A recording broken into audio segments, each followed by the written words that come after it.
Hello, everyone, and thank you for tuning in to another episode of the show. My name is JOI JOHN. Today, we're going to be looking at some of the news highlights for the week, and we are starting off with Rwanda. President Paul Kagame has declared open the first ever Africa Drone Forum in Kigali. There were over 800 delegates across the world in attendance. The three-day forum featured a symposium, an exhibition, and a flying competition. The forum was organized in collaboration with the government of Rwanda, World Bank Group, and partners including UK Aid and the World Economic Forum. Why limit ourselves to just using drones? We can also design and manufacture drones in Africa, as demonstrated by examples at this forum. This allows the technology to be tailored to our specific needs and to help create new industries that generate employment and prosperity. The African Drone Forum is about turning challenges into opportunities. This can-do mindset should inspire and guide us more broadly in all that we are trying to achieve for our continent and the world as a whole. In Ghana, President Nana Akufo-Addo recently paid a working visit to the Savannah region, where he inspected some of the ongoing projects in the community. He also addressed a number of chiefs and people in the Salaga North constituency as part of his working visit to that region. The road system in our country has been poor, and that is why we have decided that we're devoting this year to the year of the roads, so that the development of the roads will not be in a green book. It will not be in the statement by president, but people will see, feel it on the ground. Work is almost complete. We've done about 90%.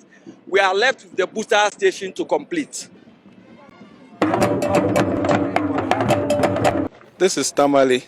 This is Yape, or the Fufusu area, and this is where we are standing. So anybody from Damongo, the capital, which is there, currently would have to go through Tamale and now descend to Salaga through this area. But as soon as this is done, then they just circumvent all of that, and it's shorter, the green line. And so, yes, that is the importance of this project.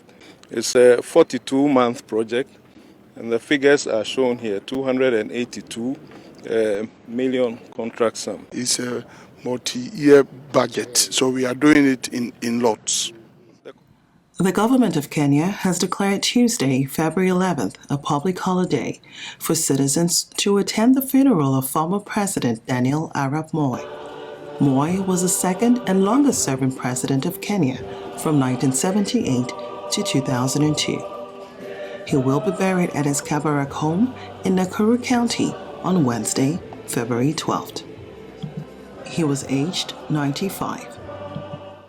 The United States has announced an additional $40 million aid to address the humanitarian crisis arising from the Boko Haram insurgency in the northeastern part of Nigeria.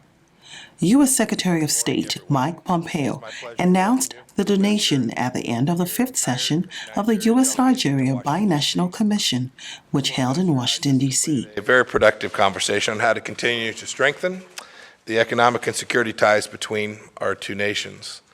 This is a real priority for us in the Trump administration in Africa, because Nigeria is Africa's most populous democracy and its largest economy.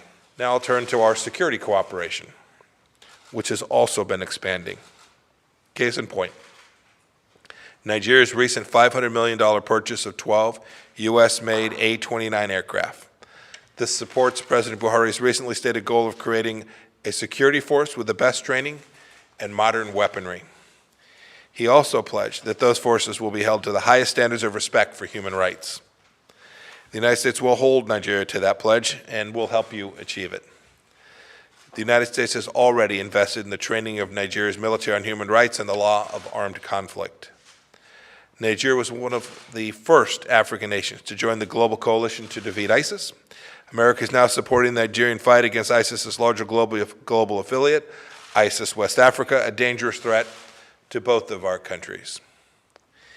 In part due to this terrorism threat, on Friday, President Trump announced the suspension of immigrant visas for Nigerians because Nigeria has room to grow in sharing important national security information.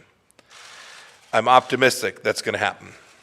In the proclamation, President Trump highlighted Nigeria's importance as a strategic partner in the global fight against terrorism and recognized the government's commitment to improving information sharing with us. The foreign minister and I also discussed today the massive humanitarian crisis that the conflict with Boko Haram and ISIS West Africa and other religious and ethnic violence. We know that these issues are hard.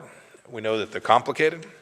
But I strongly encourage the Nigerian government to do more to protect its civilians, including religious communities, and the humanitarian organizations seeking to assist them. To aid in this effort, I'm pleased to announce today an additional $40 million in humanitarian assistance to Nigeria, adding to the nearly $350 million that we provided last year. In closing, I want to thank you for being here with me today, for joining us with a big delegation to work to address all of these important opportunities that our two nations have between us. Thank you. Thank you very much, Secretary. And moving on to sports, the Nigeria Basketball Federation recently appointed a new coach for the men's basketball team. Let's listen into the press conference by President of the Nigeria Basketball Federation, Engineer Musa Kida. Coach Mike Brown, I would say, has intimidating CV in terms of coaching basketball in the world. Answering questions on the former head coach, Alex Warren, Engineer Musa Kida had this to say. We have always said, right from when we were elected into the BBF, that we will try to put our best foot forward. So even when we appointed Coach Alex Mora, barely 2 weeks after we were sworn in 2017, it was very clear to everybody that depending on the level and how it is that we want to perform at any outing, we would require and make sure we have the available resources, technically, the players, and all that you need to in order for us to perform very well. So Alex Mora has taken us this far. So we are very, very grateful to him. Yes, he was the coach of the Tigers, head coach for the Tigers going to the World Cup last year. Again, a feat that they are able to perform. But we're talking about the Olympics. The Olympics is the highest grade of play internationally that can possibly be attained. So we knew also that we would need extra hands to build on the successes that we have had with Alex. So Alex is still there. He's an associate head coach also on the bench with Mike Brown. In a statement, Brown said that he was honored that Engineer Musa Kida and the Nigeria Basketball Federation gave him the opportunity to coach the men's national basketball team. He noted that the federation had been organized throughout the vetting process. In soccer, Odion Igalo granted his first interview with Manchester United. Let's listen in. Odion, great to see you. You've admitted before that you long dreamed of joining United, so how does it feel to be here as a player? I'm very happy. First, I want to say I thank God for making this happening, and it's just like a dream come true for me, because I know many people used to say when they join a team, they say that they dream of playing the team. You know?